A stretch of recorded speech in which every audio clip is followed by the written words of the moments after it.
सलाम व्यूअर्स। मैं हूं डॉक्टर शफकत फारूक और आप देख रहे हैं मेरा channel noise if you don't. Viewers, आप अब तक एटमॉस्फेरिक रिवर्स के बारे में बहुत कुछ जान चुके हैं, लेकिन क्या ये आप जानते हैं कि पिछले कुछ सालों से मिडल ईस्ट और नॉर्थ अफ्रीकन रीजन, जिसको उर्फ आम में मीना रीजन कहते हैं, इसमें बहुत ज़्यादा फ्लड्स आना शुरू हो गए हैं। बड़ी लंबी लंबी खुश्क साली भी आती है यहाँ। रेत के तूफ़ान बहुत ज़्यादा आते हैं यहाँ। हीट वेव बहुत ज़्यादा आनी शुरू हो गई हैं। वाइल्ड फायर भी यहाँ पर आनी शुरू हो गई हैं। और इस सारे चक्कर में उनकी फूड सिक्योरिटी भी बहुत बुरी तरह से मुतासर हुई है। एनर्जी सिक्योरिटी मुतासर हुई है। उनका पूरा इकोसिस्टम तबाह हो गया। जो चश्मे थे, इराक में थे, सीरिया में थे, ईरान में थे, वो सारे खुश्क होना शुरू हो गए हैं और उनकी बायोडाइवर्सिटी भी तकरीबन जो है वो ख़त्म हो रही है। सवाल ये है कि ये सब क्यों हो रहा है। इसको समझने के लिए हमें इस इलाके में जो बारिशें होती हैं उनके पैटर्न को समझना पड़ेगा, और हमें ये भी समझना पड़ेगा कि इस इलाके में जो एटमॉस्फेरिक रिवर हैं वो किस किस्म के हैं, उनकी करेक्टरिस्टिक्स क्या है और उनकी क्या कंट्रीब्यूशन है इनके जो रेनफॉल पैटर्न है उसमें। तो जो ये एटमॉस्फेरिक रिवर है, हमने बहुत तफसील से पढ़ा है कि ये ईस्टर्न पैसिफिक और अटलांटिक ओशन में इनका क्या किरदार है। ये तो हमें बड़ी अच्छी तरह समझ में आ गया, लेकिन मीना रीजन में ये कितने हैं, क्या करते हैं, ये हमें नहीं पता। मीना रीजन में इनकी जो तादाद है वो 13 से 30 तक है, और ये इनके करैक्टरिस्टिक्स क्या हैं ये तो अभी नहीं पता चल सका, और जो फ्लड में इनकी कंट्रीब्यूशन है वो क्या है ये भी इतनी नहीं पता चल रही। लेकिन मैं आपको एक वाकया बताती हूँ, एक इंसिडेंट बताती हूँ, जिससे आपको कुछ अंदाज़ा होगा कि ये करते क्या है। क्योंकि ये बिल्कुल, ये जो मीना रीजन है ये बिल्कुल मुख्तलिफ है सहरा पर मुश्तमिल है ज़्यादा से ज़्यादा। पहली बात तो ये है कि सहरा के बारे में सोच कर के बंदा सोचता है कि यहाँ एटमॉस्फेरिक रिवर का क्या काम, क्यों हो, तो वाटर वेपर कैरी कर रहे होते हैं, हॉट ह्यूमिड वाटर वेपर। अच्छा, जो मैं आपको सुनाना चाह रही हूँ ये अगर आप रिकॉल करें तो सीरिया, इराक और ईरान में 2017 और 2019 में बहुत शदीद किस्म के फ्लड आए थे। बहुत तूफ़ानी फ्लड, बहुत नुकसान हुए थे उससे। वो फ्लड जिसने हिट किया ईरान को, वो मार्च 2017 में आया, और इस फ्लड में 76 लोग अपनी जान से गए। और इस पूरे फ्लड में ईरान में 2.5 बिलियन डॉलर का नुकसान हुआ। 2.5 बिलियन डॉलर का ये फ्लड जो था वो, उसकी वजह थी एक 9000 किलोमीटर लंबा एटमॉस्फेरिक रिवर, जो कि ओरिजिनेट हुआ ट्रॉपिकल अटलांटिक ओशन से। वहाँ से उसने वो ट्रैवल करता हुआ उसने क्रॉस किया नॉर्थ अफ्रीका, यानी जिसमें कि इजिप्ट, एरिट्रिया, एथियोपिया और यमन वगैरह आते हैं, और ये इन मुल्कों के सहराई इलाकों से गुजरा। सहरा जहाँ तपती रेत के अलावा कुछ नहीं होता, एटमॉस्फेरिक रिवर उसको क्रॉस कर रहा है ऊपर से। और इसने जाना था ज़रागोस माउंटेन, चूँकि एटमॉस्फेरिक रिवर में बहरहाल किसी माउंटेन को जाके हिट करना होता है, और इसने जाना था ज़रागोस माउंटेन की तरफ, जो कि टर्की, ईरान और इराक के बॉर्डर शेयर करता है। ये बॉर्डर, ये बिल्कुल एक लंबी लाइन है जो उसमें शेयर होती है।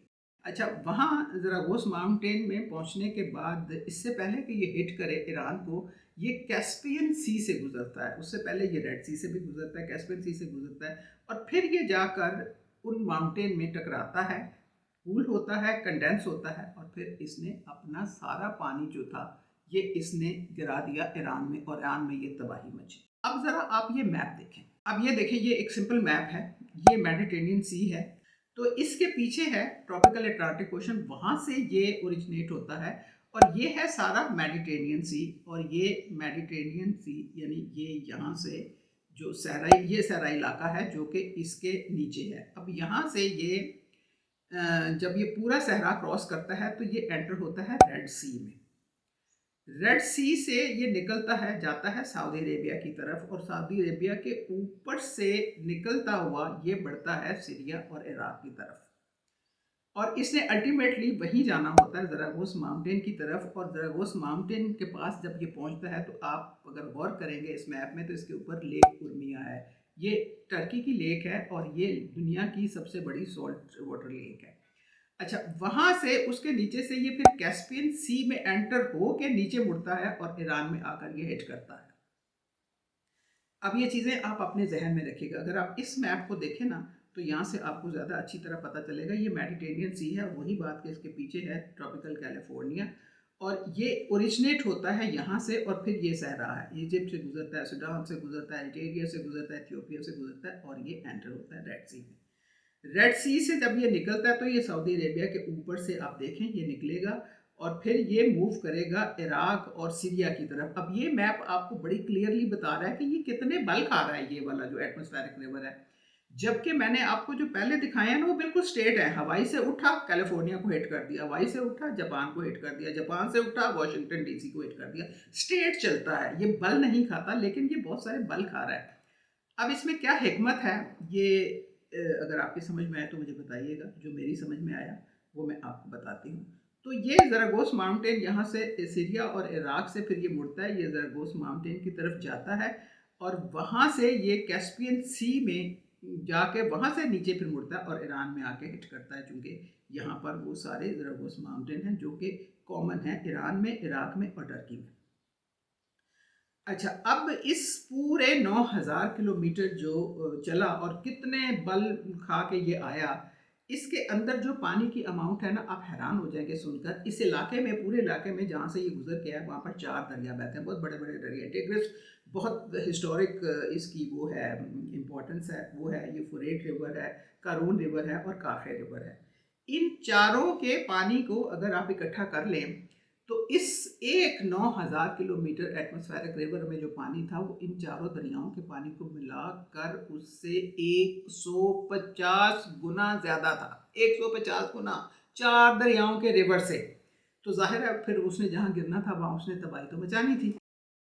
जो अप्रैल में आया वेस्टर्न नॉर्थ वेस्टर्न ईरान में, वो भी एक एटमॉस्फेरिक रिवर ने ही उसको भी मीडिएट किया।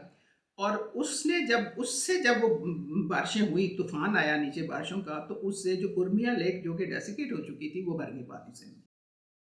तो ये मैंने आपको उर्मिया लेक ऊपर लिखाई है। अच्छा, अब ये जो रिवर था ना करेक्टरिस्टिक, इसका एक करेक्टरिस्टिक ये था कि ये ट्रांसपोर्ट कर रहा था अपने साथ मिनरल डस्ट एरोसोल।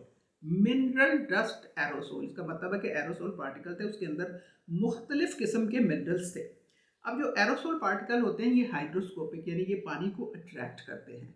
अब इन्होंने पानी को अट्रैक्ट किया, लेकिन इसके अंदर जो मिनरल थे वो मुख्तलिफ तरीके से रिएक्ट किए उस पानी से।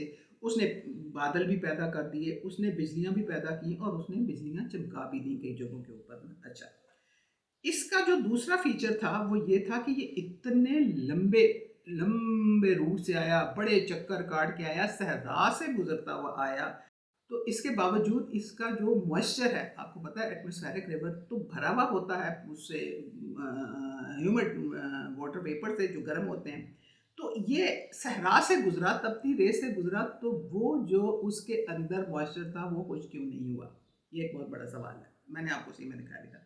अब आप मुझे ये बताएं कि जब एक आपके जहन में ये बात आती है कि 9000 किलोमीटर तय करके ट्रॉपिकल अटलांटिक ओशन से उड़ता हुआ वो कहाँ जाता है, चक्कर काटता, बल खाता, वो वहाँ जाके हिट करता है, क्योंकि उसने किसी बहरहाल पहाड़ी इलाके को हिट करना होता है। तो उसको पहाड़ सिर्फ नज़र आए, वही नज़र वो उस माउंटेन, और उसने जाके उसको हिट कर दिया। क्या ये मुमकिन है कि कोई ऐसा ही रिवर हाई माउंटेन एशिया में हो और वो हिट कर दे पाकिस्तान में आकर, हमारे नॉर्दर्न इलाकों में, हिमालयन रीजन में? क्या ऐसी पॉसिबिलिटी है? चलिए देखते हैं कि क्या हुआ हमारा जो 2010 और 2022 में जो हमारे फ्लड है उसके बारे में लोग क्या कहते हैं, हमारे लोग क्या कहते हैं। जब एक गवर्नमेंट ऑफिशियल से पूछा तो उसने कहा जी कि जो 2010 में फ्लड आया था ना, उसके बरक्स जो 2022 में आया है ना, ये ट्रिगर हुआ है उस मौसम के बाद जो कि लानीना है, जो कि परसिस्ट कर रहा था पिछले दिनों, उसकी वजह से ये बहुत ज़्यादा इंटेंस बारिशें होंगी। अच्छा जी, अब कोई इंसाफ से पूछे कि क्या इनको लानीना का नाम भी पता है? मुझे यकीन है कि नहीं, और ये मैं हल्फिया कह सकती हूँ। जो हमारे मिनिस्टर ऑफ क्लाइमेट चेंज है उनसे पूछा तो उन्होंने फरमाया कि जी ये क्लाइमेट चेंज का इफ़ेक्ट लगता है, लेकिन अभी तक ये कंफर्म नहीं हो सका। सुभान अल्लाह। अच्छा, अब एक क्लाइमेट साइंटिस्ट हैं जो कि ग्लोबल थिंक टैंक में काम करते हैं, उनसे 2010 के बारे में पूछा गया तो उन्होंने कहा जी कि ये ट्रिगर हुआ था जो पाकिस्तान के माउंटेनियस रीजन में जो बारिशें हुई थी उसकी वजह से। अच्छा, बड़ी नई इन्फॉर्मेशन है हमारे लिए।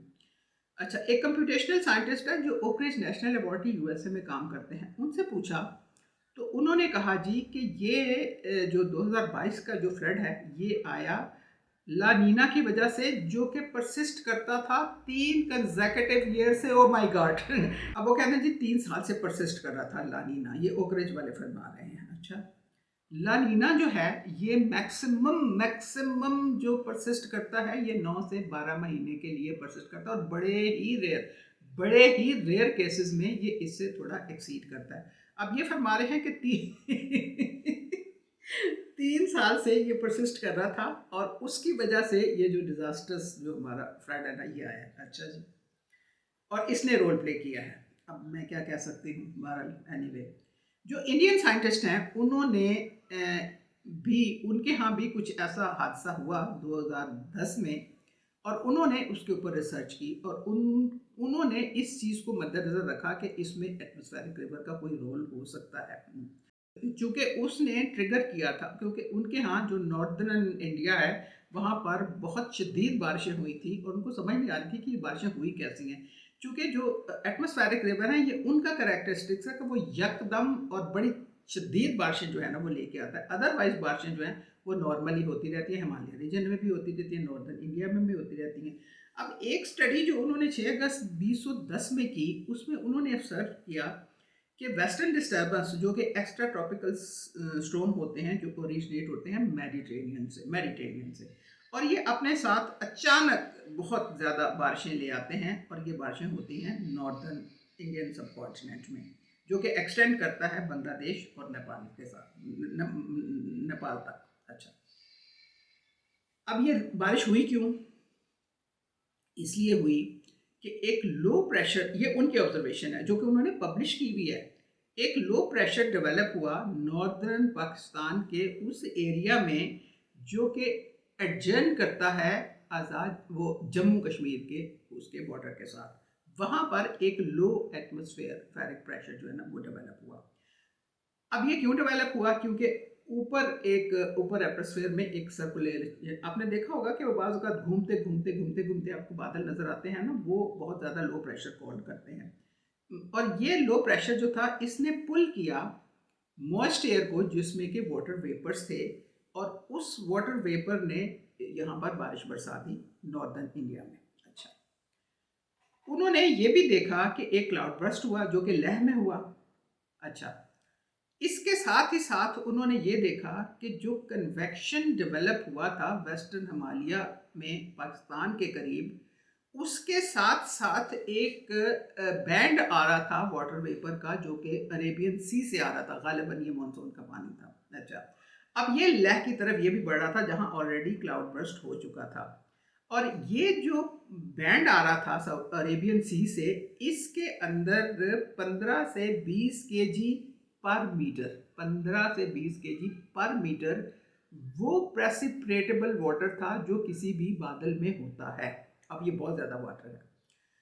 अब ये जो ह्यूमिड लेयर थी, ये जो अरेबियन सी से आ रही थी, इसको उन्होंने कहा कि ये एटमॉस्फेरिक रिवर है, और इस रिवर की वजह से इंडिया में जो नॉर्दर्न इंडिया है उसमें आइसोलेटेड मकाम के ऊपर स्नोफॉल भी हुई और बहुत ज़्यादा रेनफॉल भी हुई, जो कि एटमॉस्फेरिक रिवर की गैर मौजूदगी में इतनी विगरस नहीं हो सकती।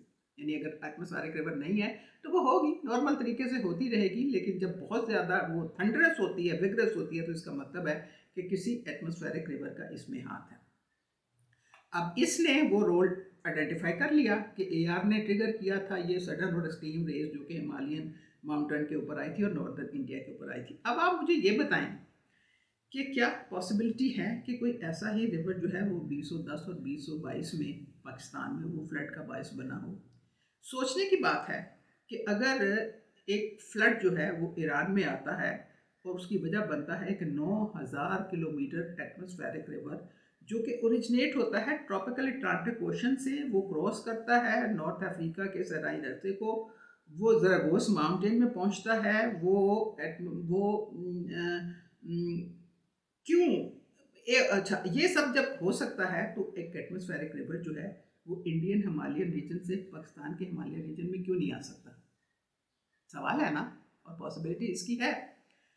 पाकिस्तान में किसी ने आज तक इसके ऊपर कोई स्टडी नहीं की। स्टडी तो तब करते ना जब उनको ये पता होता कि भाई ये एटमॉस्फेरिक रिवर किस बला का नाम है, ये क्या करता है, ये तो किसी को पता ही नहीं है। ये तो स्टेट ऑफ अफेयर है पाकिस्तान में। तो thank you viewers, thank you for watching my channel. मेरा know it if you don't देखने का बहुत शुक्रिया।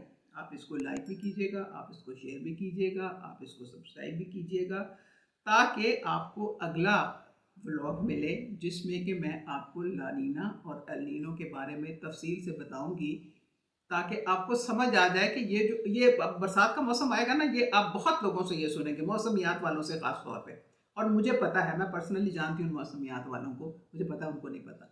तो ये उनके भी फ़ायदे की बात है, बहुतों के फ़ायदे की बात है कि वो ये समझें कि ये असल में है क्या भला, और ये किस तरह अफेक्ट करता है हमारे वेदर को, और ये कितनी देर तक परसिस्ट करता है, और ये कैसे ब्रेक होता है। ये इंशाल्लाह मैं आपको अगले व्लॉग में बताऊंगी। आप know it if you don't देखते रहिएगा। आपसे मुलाकात होगी अगले हफ्ते। अपना ख्याल रखिएगा। अल्लाह हाफिज़।